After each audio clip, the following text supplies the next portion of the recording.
Assalamualaikum warahmatullahi wabarakatuh. Apa kabar semuanya para pelajar sekalian?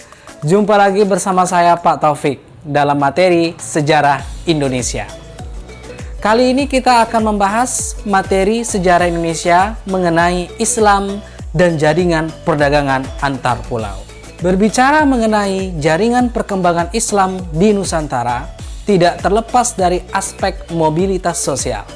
Apa itu? Salah satu aspek mobilitas sosial yang paling terpenting dalam proses penyebaran Islam adalah melalui jalur perdagangan. Sama seperti halnya ketika kita membahas materi Hindu-Buddha. Di dalam materi Hindu-Buddha, salah satu pendapat teori yang menyatakan proses persebaran Hindu-Buddha ke Indonesia ataupun ke Nusantara adalah melalui jalur perdagangan. Begitu juga halnya dengan perkembangan Islam di Indonesia. Kontak dagang yang telah terjadi di kerajaan-kerajaan Islam yang berada di Nusantara telah membuat pergerakan tersendiri terhadap gerak ataupun mobilitas sosial masyarakatnya.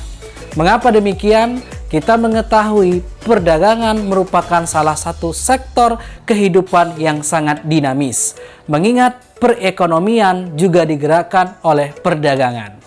Secara ekonomi, perdagangan itu merupakan bagian dari kebutuhan kehidupan manusia sehari-hari, kebutuhan antara satu wilayah, kebutuhan antara satu tempat dengan tempat lain mungkin tidak bisa dipenuhi secara sendiri. Didahului sejak masa Hindu-Buddha, perdagangan di wilayah Indonesia itu sudah terjadi dengan beberapa kawasan negara-negara luar. Jalur pelayaran yang sudah dibangun sebagai jalur relasi penghubung antara satu tempat ke tempat lainnya akan melahirkan kota-kota atau pada masa dahulu disebut dengan bandar-bandar yang sudah berkembang pada abad ke-13 hingga ke-18 Masehi. Nah, tentu saja wilayah Nusantara tersebut secara geografis terdapat beberapa tempat ataupun kesultanan-kesultanan yang berbau Islam. Di antaranya, tempat-tempat tersebut secara geografis dapat kita lihat perkembangannya adalah Samudra Pasai, Malaka, Siak Indrapura, Minangkabau, Demak, Kutai, dan yang lain-lain. Keadaan ini tentunya akan membawa sebuah perubahan baru, akulturasi baru, asimilasi baru antar masyarakat. Jaringan pelayaran dan perdagangan antar pulau tersebut melahirkan dua aspek hubungan.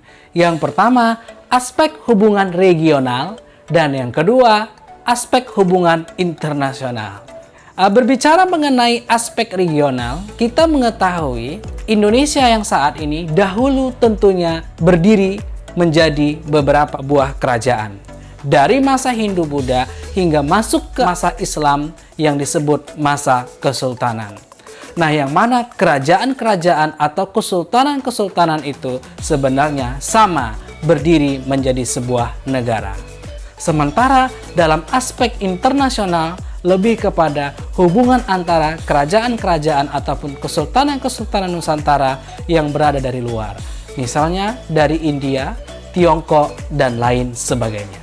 Selanjutnya, perkembangan Islam pada abad ke-15 di wilayah kawasan Sulawesi Selatan terjadi hubungan yang sangat menarik, yaitu hadirnya pedagang-pedagang Muslim dari Malaka, Sumatera, dan Jawa. Nah, begitu juga Portugis. Portugis juga melakukan hubungan dagang dengan beberapa kesultanan-kesultanan yang ada di wilayah Sulawesi. Hal ini tentunya menjadi hal yang menarik ketika para pedagang Eropa termasuk Portugis membutuhkan rempah-rempah sebagai komoditi utama. Menjelang abad ke-16, ekspor lada dalam perdagangan internasional sangat dibutuhkan. Nah, dari abad ke-15 ke-16, mengingat wilayah Konstantinopel yang merupakan pintu gerbang penghubung dunia timur ke dunia barat telah dikuasai Turki Utsmani sehingga membuka jalan ke dunia timur termasuk ke Indonesia untuk mencari sumber rempah-rempahan yang ada. Dalam proses selanjutnya, peranan pedagang Nusantara sangat memiliki fungsi yang strategis, bahkan mampu menyaingi peranan para pedagang dari India.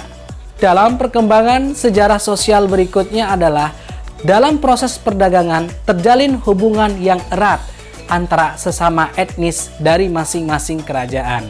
Berbagai etnis dari masing-masing kerajaan membentuk suatu kesatuan atau komunitas sosial. Muncullah nama-nama jalan ataupun nama-nama kampung seperti Kampung Keling, Pakojan, dan lain sebagainya.